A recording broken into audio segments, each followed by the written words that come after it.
It is noon Central Time, and this is meal prep week. Let me just, gotta fix my phone on Instagram. Make sure I'm straight on with you guys. So I'm on Facebook here on my laptop. I'm on Instagram here on my phone, and welcome to Tuesday.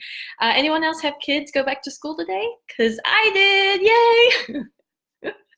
So yeah, today I wanted to progress our conversation around meal prepping. So this week is meal prep week, and we are discussing everything to do with meal prep, and I'm answering all of your questions, everything that you wrote in my previous posts and Instagram stories.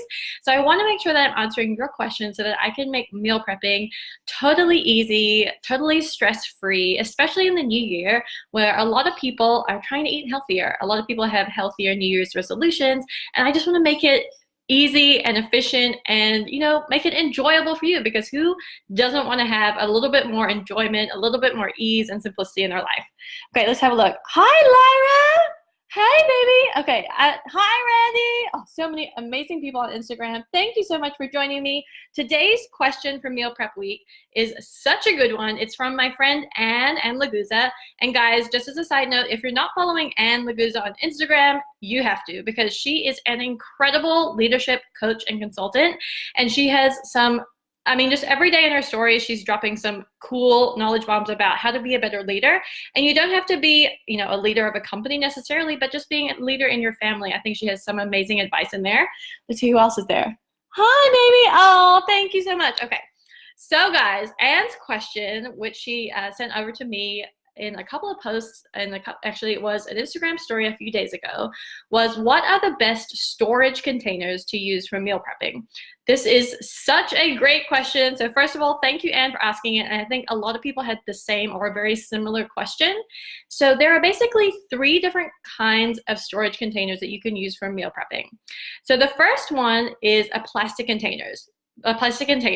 You may have seen a lot of people that post like that they're meal prepping use a black meal prep container. It might have compartments with different ingredients, or it might just be one long rectangular meal prep container, and it usually has an opaque or a white or clear lid.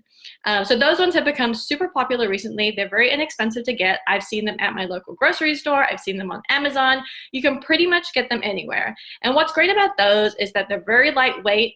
You can stack them up in the fridge. So if you love organization and everything looking neat and tidy in your fridge, that is a great option for you.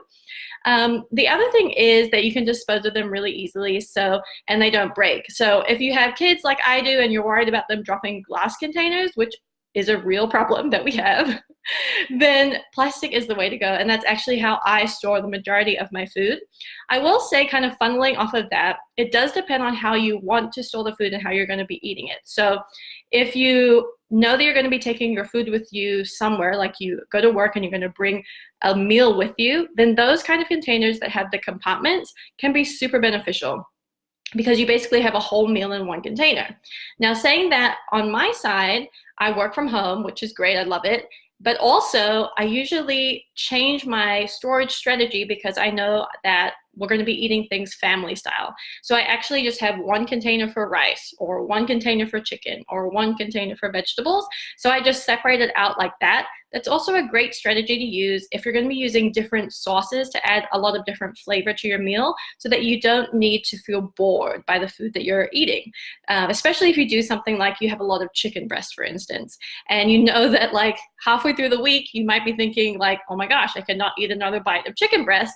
Then adding a pre-made sauce, or a sauce that you make at home that's really healthy and delicious, that storage strategy of just separating the chicken into a container that's separate from the sauce can make things a lot easier later on in the week when you want to add a different sauce to add variety into your meals. So plastic containers for me are the way to go. Mostly it's because I don't want things to break. Secondly, because it does store nicely, and it is really lightweight. So that's my first one. Let's see if there's any questions. Oh, yes, Randy had the same question. Yes, I thought so too. Okay, so hopefully this answers your question. If anything comes up while I'm talking, please let me know. Okay, so the second type of storage container is glass. A lot of people like to use a glass container. Usually they have the kind of lid that like snaps into place on each of the 4 sides, or if it's circular, then it might like compress and they have metal hinges to come up to like squeeze the lid shut. So glass is usually the way to go if you're concerned around BPAs, which are basically an additive that is in some plastics and has been shown that can be cancerous to people. So some people have moved away from plastic so that they can move towards glass. It's also a little bit for the environment. So depending on what your priorities are, you can definitely move to glass. Glass will be heavier. So that's one reason why I don't use a lot of glass right now with little kids or with, pets or things like that that might knock things off tables and create a big mess and break your containers. So glass is really great. Glass can also go in the microwave, just like plastic can, or most plastics can. So that is something to be aware of. Glass is also a little bit more expensive. So just keep that in mind. And then the third type of storage are reusable bags. So you might have heard of Ziploc bags. If you're in the States, it is one of the most common bags to use. Resealable bags are great, especially if you don't have a lot of storage space in your fridge or freezer.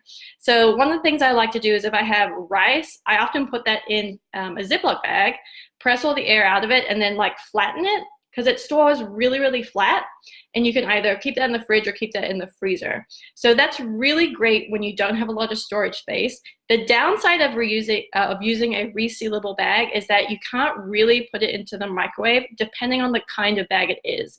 There are some reusable bags out there that you can take them from the freezer and put them in the microwave or different things. Usually they're more expensive bags. But that is just something to be aware of, and it really depends on what fits into your lifestyle. And that's really the take-home message here for any kind of storage that you choose to use. So what's going to fit in the best with your lifestyle? If you know that you travel a lot and you take your meals with you, glass is probably not the way to go. You might want to go with plastic.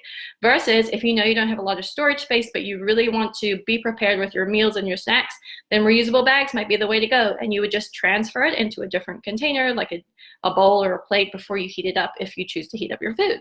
So I hope that answers your question. All three of those storage containers are things that I go over in my course, which is called 30-minute meal prep. Yay! So that comes out later today. And if you're on my email list, then you know that you're going to get an email with the launch details of my course. I'm so excited to finally have it coming out to you guys today. This has been definitely a labor of love over the last several months to create it. But I'm so excited about just sharing tips and tricks with you guys about how to make meal prepping quicker, more efficient, and healthier this year, because I think a lot of people get overwhelmed and stressed out when it comes to meal prepping, thinking that it's going to take hours and hours, and it really doesn't.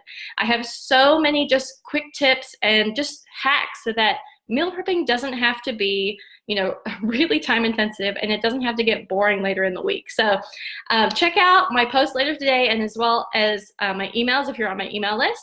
After this video in Facebook, I'm going to be posting the link to my webinar too. So if you're at all interested in finding out what this course has in it, it has tons of strategies, including what I like to call my 3 keys to meal prep like a pro.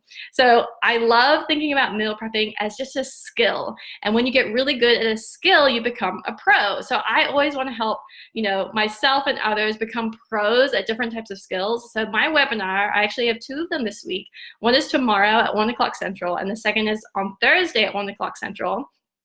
Hi, Carlene. And so in these webinars, I'll be talking about those 3 keys to meal prep like a pro. These are all easy things that you could literally implement straight away. Like you don't have to go out and buy special equipment or special ingredients, anything like that. These are things that you can just start doing today to change how you think about meal prepping. So if you're at all interested in this webinar, make sure you click the link in my bio and Instagram, or click in the link underneath this video after this Facebook Live is done, so you can check out the webinar, sign up. I also have a free guide for meal prepping like a pro, which is going to be sent to you after you sign up for the webinar. And then once again, my course goes out today. Yay! I'm so excited about it. Let's see if we have any questions from the Instagram. Oh yes, so Randy says, I like glass because it doesn't stain, and sometimes I feel like certain plastic tastes weird or like it holds the soap taste. That is so true. A great point, Randy. Like especially if you have a lot of tomato-based or sometimes turmeric-based sauces in plastic, it can absolutely stain, and that does look unsightly after a while, especially if you use containers a lot. plastic containers like I do, and they just kind of get going through the dishwasher. It doesn't give them as much, individual cleaning time as it might need to get those stains out. So I totally agree with you there. And in terms of the soapy taste, I actually feel like sometimes if you don't use enough soap and like scrub really hard on some of those plastic containers, then it holds the taste from the previous food. So yeah, so definitely agree with you there. That is a great point to include. Okay, thank you guys so much. So once again, the 3 ways that you can store your meal prep food are plastic, glass, and reusable bags.